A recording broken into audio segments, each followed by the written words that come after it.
Will you commit to certifying the election results, even if the winner is of the opposite political party? Yes, without question, that's our duty, and I believe all of my colleagues across the country would do the same. Secretary Schmidt? Absolutely, without any hesitation whatsoever. Um, Now that we've set the table on the very basics here, I want to ask you about some of the recent news.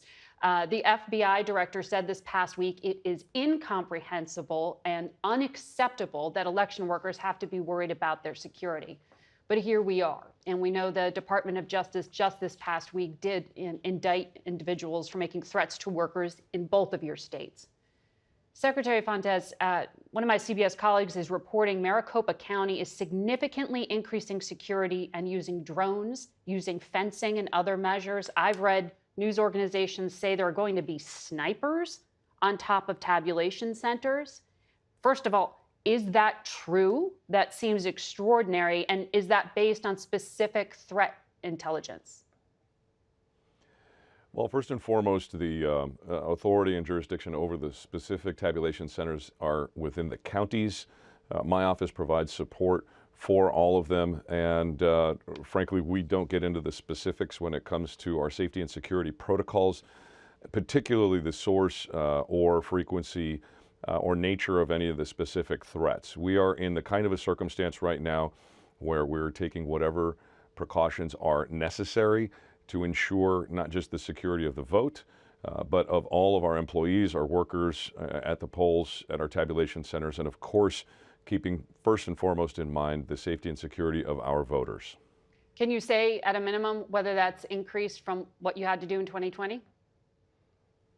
It's absolutely completely different from 2020. In fact, I remember in 2018, our greatest security threat was a rattlesnake in the parking lot at the Pinnacle Peak precinct. So this is a radically different set of circumstances that we are dealing with, but we are prepared and we're going to have a secure election. Secretary Schmidt, what have you had to do in the Commonwealth?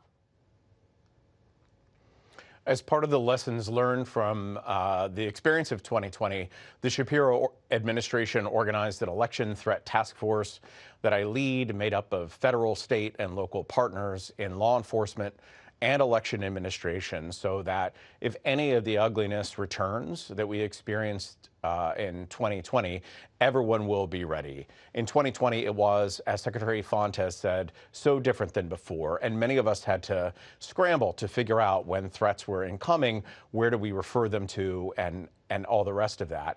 Now we have open lines of communication. Everybody is very clear about what everyone else's responsibilities are, so we'll be prepared should, again, any of that ugliness return.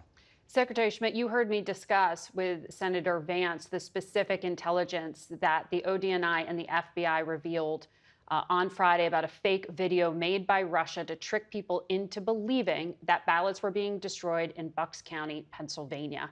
How concerned are you about what U.S. intelligence has uncovered, and why do you think they're targeting your state?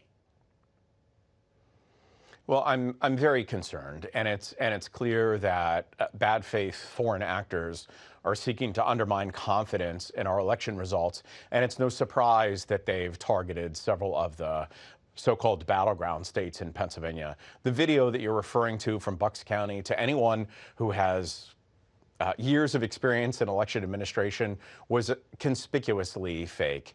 But if you don't, it's so easy for people to be sort of deceived by others trying to undermine confidence in our system of government. So it's important that our counties remain vigilant, that our Commonwealth remains vigilant, and our federal partners remain vigilant, and to call out any of these sort of efforts to deceive our voters. Secretary Fontes, another specific warning from U.S. intelligence was some of